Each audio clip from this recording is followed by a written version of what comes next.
nangin matawhay mga pumuluyo sa barangay naghilinugyaw, nagsinaot kag nagsinadya sa baylo nga magpalupok. Inigitutukan ni Zen Kilantang.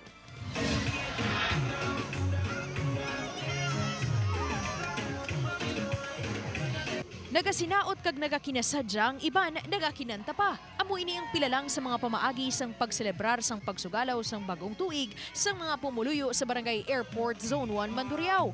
Wala man sang nagasinigabong nga mga palupok, apang ang hilinugyaw sang kabataan kag mga tigulang ang nagserbe bilang kalipayan sa baylo nga maggamit sang mga palupok sa dalan.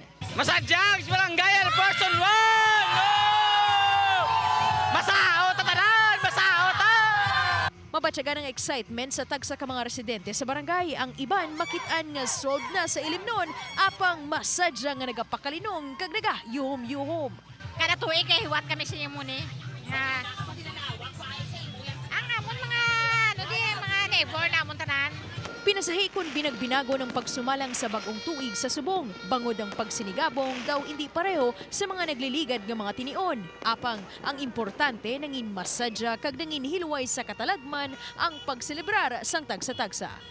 Upod kay Hans Desierto, Darrell Marie Sarmiento, One Western Visayas.